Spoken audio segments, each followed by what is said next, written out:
everybody, welcome back to the Create Mod with me, Zadaf, and I have discovered the world's best back massager. This thing, it gets right down in there. Really, it gets right down in there, through the bone. It's good. It's like, I'm like one of those cows. Have you seen those cows? I've got those big, like, rotatey, spinny, back rubby things. I don't know, this is lovely, though. I'm going to just stay here for a little bit longer. So last episode, we made the beginnings of our 3x3x3 mob spawn, and you can see we now have a lovely, big old roof on the thing. You can see it. Open up like that to the sunlight. Hopefully nothing had spawned. I had to remove the baby zombie spider one because they were just dying. Oh, look, we've got an extending, very slowly, anticipation building, extending utility shelf. Oh, things are dying in the wall there. Fantastic. So we can access the spawners. I really want to try and get this full thing filled. One day, that is my goal. You can see we've had to add some stuff into the walls to make them flush now, but we can close it again.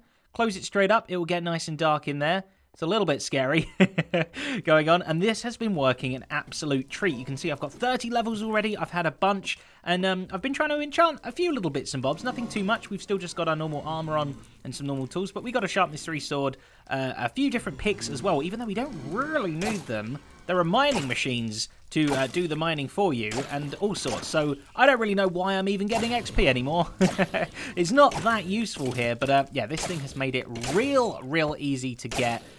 We've also been getting a whole bunch of stuff as well. I've used a whole bunch of stuff. These blaze rods are incredible. We need to go and get some more blaze spawners, as terrifying as that sounds. But yes, very happy with how that project is coming along. Many of you suggested I use a deployer to auto-kill the mobs with a sword, and that does work. However, it doesn't work great. They don't drop XP, and they only kill one at a time, so I think we're going to have to use a drill or something that we can turn on and off if we want auto-kill mode to be engaged. But yeah, what are we going to do with all those levels? Well, let's head back to the utility tile area and switch over. Which have we got? We got on our enchanting setup. Ready to go. No, that's our storage. And enchanting setup. Excellent. I've added a few new features. We've got some lapis in here. And of course, what am I going to enchant next? It is... Hello, Furby. Boom. We're going to enchant some sandpaper. I've never done it before in my life. I know it's something that can be done. It was either this or the glue. But honestly, the sandpaper seems like the most useful one. So what are we going to get with a level 30 sandpaper enchant? Unbreaking 3. That's very good. Is it just Unbreaking 3? Okay, great. Unbreaking 3. Maybe it will never break now. Put that in our offhand, and we go to town and see just how much... If this never breaks. Oh my goodness me, I hope this never breaks. I kind of want to sand a load more stuff now to just test it, but that's looking pretty good so far. All right, good. Good choice. But let's get on now to the first project of the day, and we're going to be going up in the world. Literally. Because this ladder over here, I have had enough of. It is stupid. I'm going to get rid of it right now, because we will never climb it again. We need a much more automated, lazy way of getting up and down. Although all my stuff's up there now, so I'm going to put this back one more time. But after that, I promise, no more climbing. So to achieve this lofty goal, we are going to need to use these gantries. Gantries, I'm not sure how to say it, and I believe, well, it's the wrong way around to start with, but if we pop a gantry carriage onto this, we can stick some other things to it. When we spin this thing around, hopefully if I do, oh yeah, I've got to hold it down, so yeah, it moves up this way, fantastic. If we spin it the other way, it goes the other way. Now imagine this was down and this was up, and you rotate your head around, just put your head over to one side for the rest of the episode. This would be a very nice, easy way of making things move all the way up and down. I think this can pull me along. Maybe we have a hand-cranked whole elevator. Yeah, look, it's literally pulling me along. It's pushing me backwards. This is going to be perfect. Okay, right, let's verticalize this up. That is a much higher drop than I actually anticipated it was going to be. This is a big windmill. I gotta say, we're very tall here. So this is what's going to happen. This entire floor shape is going to be our elevator. It's not going to have walls or anything like that, and it's just going to travel from down there to up here. And who knows? Maybe beyond. The roof is our limit. But first off, we need to science this thing up. So I've borrowed a little bit of rotational power from our fabricator. Thank you very much. And let's just check this out. So at the moment, this thing is spinning, and this thing wants to go down, right? That is the downward spin. So first things first, we want to be able to control whether this thing is going up or down with a little bit of redstone, right? So if we pop this in here, when this thing gets powered, I put the lever in completely the wrong place because I'm a fool. So it's traveling down right now. The gear shift here, when we power it, it basically reverses the flow. Now it's going up. And then we turn it off again. Now it goes back down. That's how we're going to be able to change the up and down one, whether we power this or not. If we add a clutch in before here, what this is going to do is basically sort of... totally didn't have to cut to look up what it did because I forgot or anything. Not at all. No, no, no. So what this clutch does is going to allow us to stop the system. So this thing at the moment, it's trying to go down as far as it can. It's only stopping because it's reached the end of the gantry. And if we flip this round, it only stops at the top there because it reaches the top of the gantry. If we want this to stop somewhere in the middle, we're going to want to have a special timed thing to be able to stop it exactly in the middle. So if we power the clutch on, it does exactly that. Boom, it basically stops any rotation coming through at all whenever it is powered. So pretty much using these two with some different redstone logic powered into them, we can create up, down, and stop controls to control the control.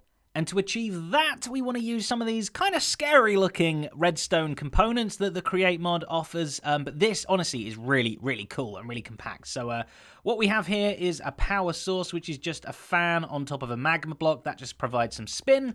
It is a little slow, as you can see, but it's fine, at least for the demonstration. We can speed that up in a moment. That is going into our clutch, which is currently being powered at all times. Thus, we have no more spin. It's kind of turned off at the moment. That then goes into our switcheroo, which will change it from whichever way it is to the other way, which just goes straight up to our mineshaft gantry carriageway thing, just to spin, spin, spin, spin, spin. So what we have here are two buttons. We have a stone button and a wooden button. The stone button is going to represent going down. We want to press the down button on the elevator when we press stone, and when we press the wooden one, it represents going up. Obviously, everyone saw that coming. There was no twist there. We're going into one of these like latch things. I can't remember what it's called. Oh no, powered latch. Okay. We're using all three of the different type of ones here. So we have a powered latch. This thing is just a lever that redstone can control. So if we power it from the back side here, you'll see that the lever goes on. We're actually getting some rotation through. Every time we keep powering it again, it doesn't change. The thing's just on. It's just going to keep going through. The way to turn this lever off is by powering it from one of the side ones, okay? So that's how we get the rotation changing around. When we want to go down, we press the stone one, and that turns this back to one rotation side.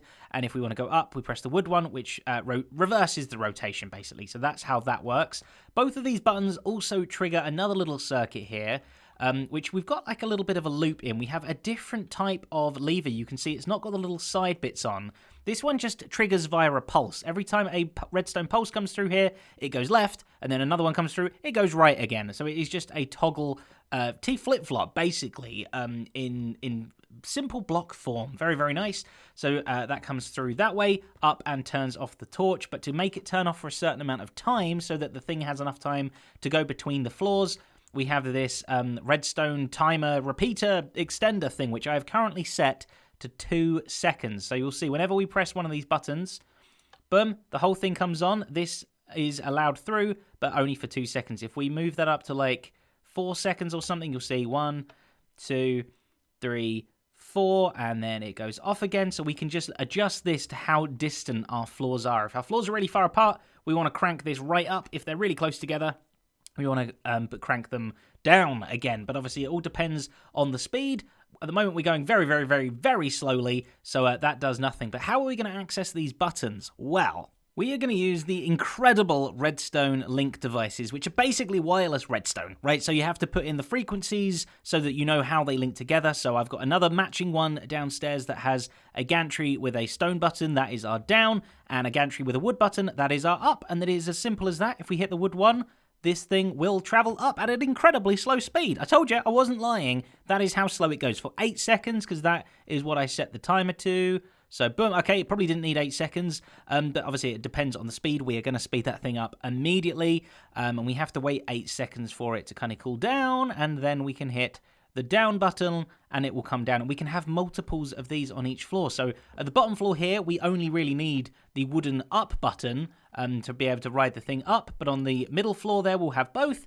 And then we are actually going to have a third floor all the way up the top there that is just going to have a down button. Now, I know that like Tango could come and visit, and he could be like, oh, where's the elevator? Oh, I don't know where it is. It's just for me, all right? This isn't for Tango. This is a single elevator. I could easily just add both buttons on both floors, on all 3 floors, but maybe I don't want to. So let's get this thing sped up, and I'm going to use one of these rotation speed controllers, which are quite expensive because we need to make these integrated circuits. But let's do it. It's kind of fun. First things first, some lapis sheets. Chuck them on there. I am going to be moving all of this goody stuff inside very soon, maybe after our elevator, actually. Then we take those to the massive mecha crafter, chuck that in there, and tell it it's ready. This will hopefully make us, there it goes, a nice integrated circuit. And as you can see, I've sped time up because, again, it's very, very slow. When we have our own version of this inside, it's going to be a lot quicker. Oh, what? Oh, no. Oh, I did the wrong recipe. Oh, still got to climb this stupid ladder? There we go. So it was actually one of those polished rose quartz that were in the middle. But again, yeah, this is going to take a long time. I'm going to try and make 7 of them. I'll be back with you when we've got a quicker elevator. So first, let's configure the speed. If we rise it up a little bit, that's not bad. That's quite a nice speed. Maybe twice as quick as that, because otherwise it's going to take us about an hour to get to the first floor. So now we have the speed rotation controller thing. We can completely configure this. So we're at minus 16 speed. Let's double it. Maybe even a bit quicker, actually. Let's go to minus 48 and see what that looks like. And lift off. Okay, that is a much, much better speed. Perfect. So also, 4 seconds isn't a bad guess. I guess we go maybe 5. I'm going to say 5 seconds should do the trick. Wrong, it was 6 seconds, and I learnt that the hard way. Anyway, now we have a full-on platform. Unfortunately, it doesn't really go flush with the floor, but I kind of want to make a feature out of that by adding a little raised section up. We need to move the buttons into a better place, but we can ride it like this for now. So here it is. Here we are going up. Beautiful, smooth ride, not too juddery at all. Just keep your arms and legs in at all times. A ka-chunk, you even do like a little bounce at the top. Then we can get out at this floor. Unfortunately, 7 seconds kind of went too high. 6 seconds went too low. I think I'm going to go this way. At least it's just a little step. But technically now, we could ride all the way up and work out where the 3rd floor needs to be. And we do that just by popping down another redstone link with a gantry and a wooden button for up. So let's stand on here, press the button. And oh, the gantry's not long enough. Quick, build it as we go. That should hopefully be right to the very top. Boom. Okay, there. That is the perfect height for level 3. Let's just put some dirt there or something now. We can definitely have this one completely flush. And yeah, we've just expanded the windmill. I don't know what I'm going to put up here, but we're already starting to fill this up. By the time we bring up the plates, the crafter wall, the mixing machine, all of those fun stuff, this little windmill's going to get quite packed. And there it is, the top floor, the penthouse suite in all of its glory. And this has become our brand new storage room. It's like an attic. It's really cool. I'd never even considered it like that before. We are going to have a huge storage room up here eventually. I mean, you know, these are my current storage chests. I've just moved everything up. But we're eventually going to have like a whole auto-sorted thing going on because this mod does that very, very, very well. But that means we have a load more room back down here, which I have filled with goodies, all sorts of utensils. This is like my factory room, right? We've got the Furby washer.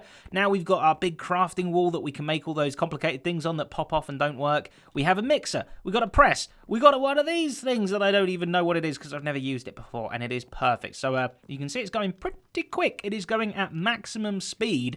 I've got 64 water wheels really deep down under the ground that are powering all of this to make sure it goes. There's a bit of extra power too, so we can always, like we did with the Furby earlier, pull off a little bit of power if we want to test something in the middle of the room, or increase the functionality by adding even more things. So let's take a look at these in a little bit more detail. We obviously have the huge, massive crafting wall. And if we take a look at the recipes that this can do up here, there's not that many. We can make this extendo grip, we make the integrated circuits, we make flywheels, crushing wheels, and furnace engines that go with the flywheels. So nothing really that you make every day. Maybe these, but these are only used for the speed controller, and that is it as well. So you don't really use this too much. You don't need to fully automate it. Next up, we got the mechanical press, and this thing is quite simple as well. If we take a look at the possible recipes here, you'll see it does automated pack-in, which is basically just any 2x2 crafting recipe, or I guess some 3x3 ones as well, but just things that you do in a crafting bench. Then we have some other compacting things, which there isn't too much interesting stuff here. This is kind of interesting. But then we have the pressing, which is the ingots to plates, the lapis to plates as well. We got grass to path, okay, that's fun, and then sugarcane to paper, which again is just a one-to-one craft, so nothing too exciting there, but it does just mean we can chuck anything we want, like these 27 iron plates. They'll get spat out ka-chonk, ka-chonk, ka-chonk, ka-chonk, and all of them will just get put straight down here. I had to get 2 of these because this thing has a filter on it, which I'm not going to touch until these iron plates are all done. You can see if we take the filter away, it's just got all 4 of those plates, plus the paper and the path as well. Next, we got the mixer, which I honestly very much underestimated. This thing is super, super powerful. If we take a look at the recipes, we've got all the automated brewing, which is basically just like a big brewing stand. We have automated shapeless crafting, which again is just crafting. The mixing tab is what we want. There aren't too many recipes. We've got this chromatic compound. We've got turning stuff into lava if you superheat it and stuff. Not too interested in any of that yet. We've got builder's tea and chocolate, which is very exciting, but again, not needed for us. But this is where it gets super exciting. You can turn andesite and zinc into these andesite alloys. That's half the price of just crafting it up. Same with the iron nugget. And of course, we can make our brass as well. This is the only way to make the brass with just a lightly heated thing. So that means we can chuck 2 ingredients into here. We can basically make andesite nice and cheap using any spare diorite we have and cobble, and we mix those together. That will get all spun up and turned into andesite, which is very nice, even when this thing isn't being powered by anything at all.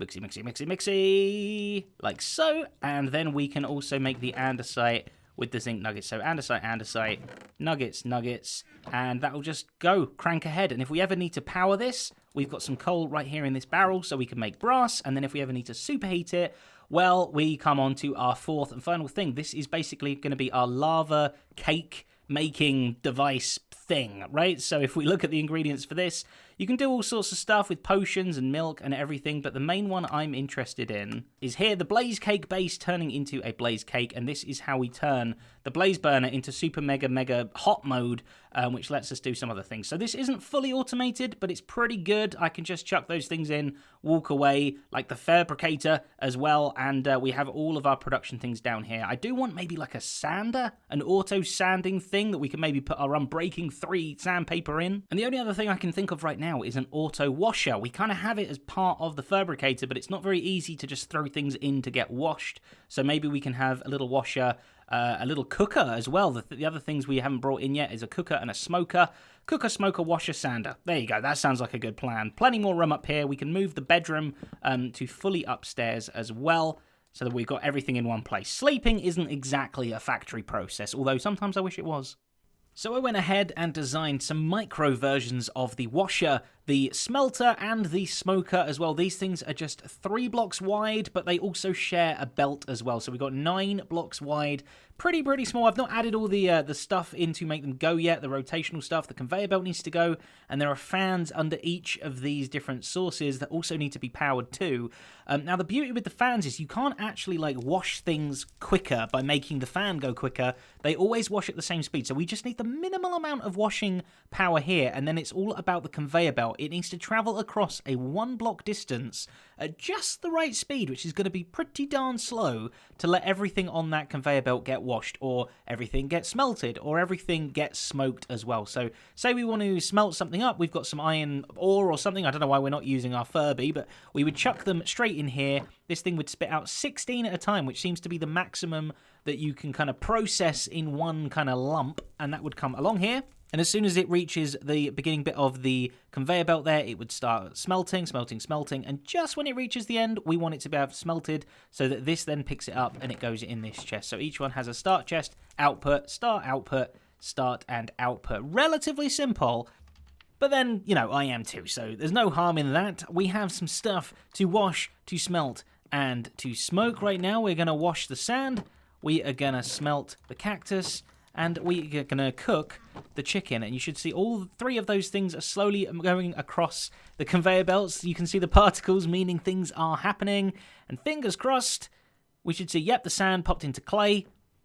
That turned into green dye. And the chicken cooked into cooked chicken? It did. Oh, it did. Perfect. Okay, and then we can check out these chests here. We have the clay, we have that, and we have this. If for some reason something doesn't cook, it will just end up in its next chest. That is perfectly okay. It's quite a nice visual little thing. It's like you're at a sushi restaurant or something, except all the sushi is made of sand. Oh, and the magical conveyor belt speed was 3, or -3 in this case, but you know, 3 and -3, kind of the same. We just need the conveyor belt to travel from left to right, so that works out beautifully. And we can collect all of our goodies, And the double chest at the top, double chest at the bottom mean we can literally throw in a huge amount of stuff to process. Just walk away, and when we come back, it is all done. This place here, we've still got a lot of space. There's still a lot of space in it. Don't you worry about that. We are going to jam this place full of things that spin, things that whir, and things that make me scratch my head a little bit. But there we go, that is all for today's episode. I hope you enjoyed. A massive, massive thank you, as always, to my wonderful patrons who help to make episodes like this possible. Thank each and every one of you for your wonderful support. Remember, you can like, comment, subscribe, do all those amazing things to help me and the channel out. Very much appreciated. But until the next episode, a bye.